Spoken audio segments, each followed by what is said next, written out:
100 দিনের কাজ, skill industry, গ্রামীণ রাস্তা, আবাস যোজনা সবেতেই বাংলা 1 নম্বরে। তাই কেন্দ্রীয় সরকার টাকা বন্ধ করে দিয়েছে, তেমনই দাবি করলেন রাজ্যের মুখ্যমন্ত্রী মমতা ব্যানার্জি। তিনি বুধবার হাওড়াতে একটি সরকারি অনুষ্ঠানে উপস্থিত হয়ে এই দাবি করেন।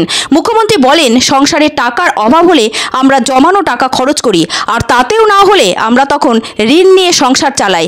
ঠিক তেমনভাবেই কেন্দ্রীয় সরকার টাকা না দেওয়ায় আমাদের অর্থের সংকট রয়েছে। যেভাবে মা বোনেরা কষ্ট করে সংসার চালায়, আমরাও সেভাবে সংসার চালাচ্ছি।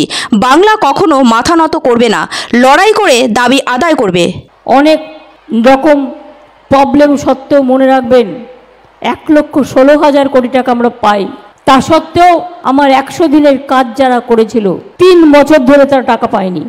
21 লক্ষ মজদুরকে কয়েক হাজার কোটি টাকা যারা কাজ করেছিল শ্রম দিবসে তাদের কাজ করা অনুযায়ী, শুধুমাত্র 21 লক্ষ জব কার্ড হোল্ডার যারা কাজ করে টাকা পায়নি, তাদের টাকা সেন্ট্রাল গভর্নমেন্ট দেয়নি। এটা সেন্ট্রাল গভর্নমেন্ট স্কিম বন্ধ করে দিয়েছে, 2 বছর ধরে দেয়নি। তাদের টাকাও আমরা পাঠাতে শুরু করেছি এবং তারাও পেয়ে যাবেন। সুতরাং 21 লক্ষ মজদুর জব কার্ড হোল্ডার, তার দিনের পর দিন বঞ্চনার জন্য তারা দিল্লি গিয়েছিল। অভিষেকদের নেতৃত্বে এমপি, এমএলএ, মিনিস্টাররা, জেলা পরিষদ, পঞ্চায়েত সমিতি, গ্রাম সভা, সাধারণ মানুষ কত কষ্ট করে ট্রেন ক্যান্সেল করে দেওয়া হয়েছে, বাসে করে গিয়েছিল তারা, কত কষ্ট করে বলুন। আমি নিজে 48 ঘন্টা অনশন আগে করেছিলাম, আবার করলাম। আমি প্রধানমন্ত্রীকে অনেকবার বলে এসেছিলাম, আমি শুধু বলতে চাই, আমি গরিব মানুষের জন্য যদি কিছু করতে পারি আমি নিজেকে ধন্য মনে করি। সাধারণ মানুষের জন্য যদি আমি কিছু করতে পারি আমি নিজেকে ধন্য মনে করি।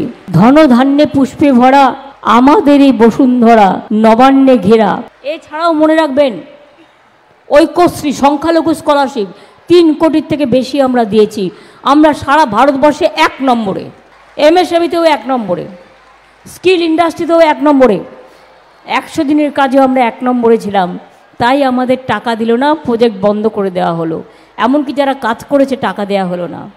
গ্রামীণ রাস্তায় আমরা 1 নম্বরে ছিলাম, সব টাকা বন্ধ করে দেওয়া হয়েছে।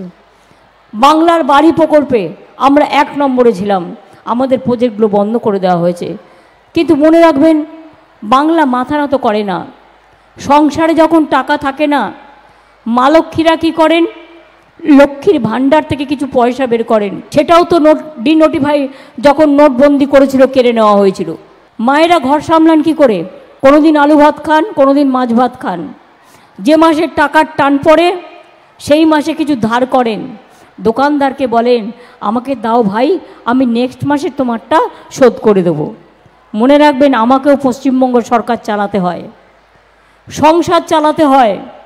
যখন আমার প্রাপ্য টাকা আমি পাই না, প্রাপ্য টাকা যখন বন্ধ করে দেওয়া হয়, মা বোনেরা যেরকম করে সংসার চালান, আমিও কিন্তু সেভাবেই সংসার চালাই।